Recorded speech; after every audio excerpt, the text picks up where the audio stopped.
which I thought was a very bold thing to do, to come to our council and request that. So we took his request under advisement, and we didn't rename Markway, because that would have been quite an undertaking, but the city did have a little parcel of land that made for a nice pocket park. And Dorwin's request initiated the process to create Pearl Harbor Park. Not only did we appreciate Dorwin's initiative to come to us, but also to see that you can go to your local government and you can talk to them, and something can be worked out. So if you've not been to Pearl Harbor Park, it's a must-see destination and mission. Members of the Pearl Harbor Survivors Association, they work to secure funding, and we established 2 park benches. The benches are beautiful, and they have the names, engraved names, of the 56 surviving Pearl Harbor veterans who were living in the eastern Kansas portion of the city at that time. There's an anchor that rises above the park, and it's on permanent loan from the United States Navy. Pearl Harbor Park is also home to a relic from the USS Arizona. That's the national memorial in Hawaii, and Dorwin was instrumental in getting us a piece of the Arizona to put in our park, and that was added in 2010. That park, that relic, is enclosed in plastic, but there is a hole in the plastic where you can put your hand in and you can touch the Arizona, which I think is just amazing to me. The park has hosted many events throughout the years, including VJ Day, Pearl Harbor Remembrances, and most recently a memorial tree planting ceremony in honor of recognizing Dorwin's efforts. Speaking of efforts, I'd like to also recognize the advocacy and the tireless efforts of our dear friend Susan Pepperdine, who passed March 27th of this year, 2022. She was an ardent supporter of veterans through many channels, including Friends and Service of Heroes, and was an instrumental leader of the Pearl Harbor Survivors Association. We will miss her and miss her many valuable contributions. Lastly, I'd like to recognize Dorinda Nicholson. I believe I saw her come in. She's in the back. The video was about Dorinda. And Dorinda was 6 years old during the attack when her family lived by Pearl Harbor. Her book, Pearl Harbor Child, describes her experiences, and we appreciate that she continues to share her story with adults and kids. And finally, we are pleased to introduce our speaker, very honored to have Dr. John T. Hewen, who is a professor of military history at the U.S. Army Command and General Staff College in Leavenworth. He retired from the U.S. Navy in 2004 at the rank of commander after 23 years of service. He has authored 6 books. The most recent one being published in 2020 is entitled The 100 Worst Military Disasters. Please welcome Dr. Hewen.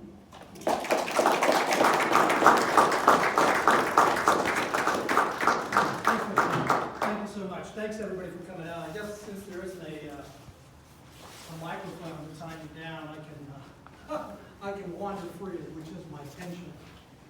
And again, thank you for everybody inviting me out here for this solemn event on the 81st anniversary of the attack that will live in infamy. This works out so well. I start my brief or my lectures on Pearl Harbor with this, and so you guys are going to get that. You're not going to get the whole lecture. Maybe in the questions we can bring out some things about the actual attack and the losses and the actions and everything. And you find it fascinating. This is USN Band number 22, and of course this is 2022. So a little bit of serendipity there for us on that. And this is the USS Arizona Band. All right. So, 81 years ago, it was a Sunday, another beautiful Sunday, and young men, not unlike those that are in this picture, were waking up early that day in a veritable Garden of Eden known as Pearl Harbor. And again, if you've never been there, it is very beautiful. It is a Garden of Eden. The entire Hawaiian Islands are, for that matter. And back then, again, it was a little bit less developed than it is now, so it was even more beautiful, I might add.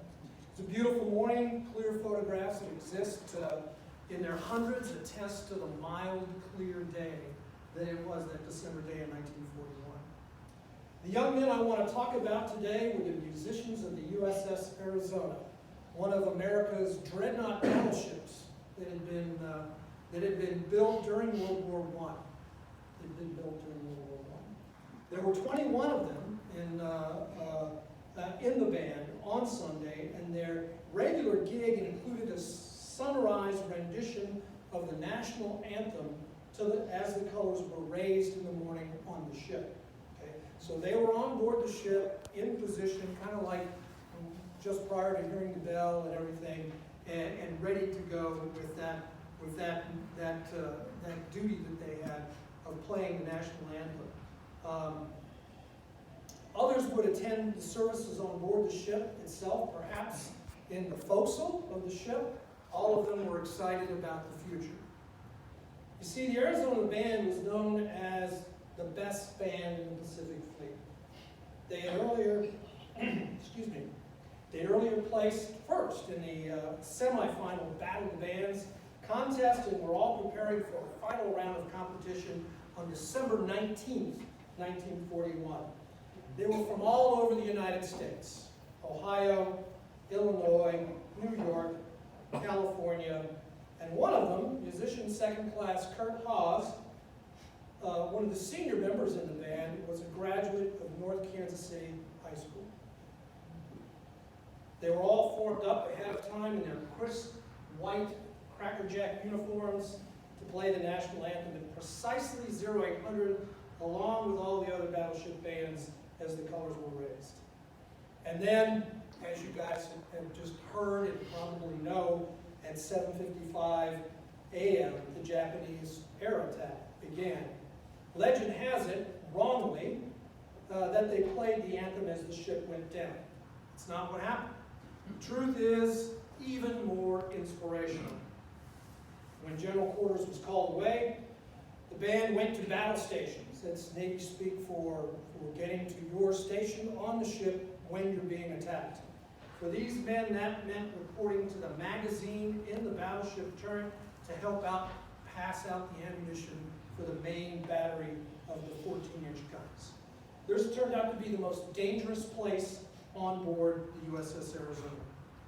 Shortly after they arrived for duty, a bomb penetrated the deck next to turret number 2 of the Arizona, and then ignited the powder magazine, leading to a catastrophic series of secondary explosions. The band was killed to the last man, literally vaporized in the explosion. Nearly half of all the fatalities at Pearl Harbor, 1,400, came from this single cataclysmic explosion on board the USS Arizona. After the attack was over, the other bands in the fleet got together and unanimously agreed to award the trophy for the best Pacific Fleet band posthumously to the Arizona Band. I encourage you to go to the web. A picture of them is easy to find, and look at their faces. They gave the last full measure. As we honor them and those who preceded and came after them, and also those individuals that were the survivors that we honor here today as well, I would like you to think the next time you hear a 21-gun salute, or perhaps the national anthem, of all those brave musicians of the Arizona Band. Thank you.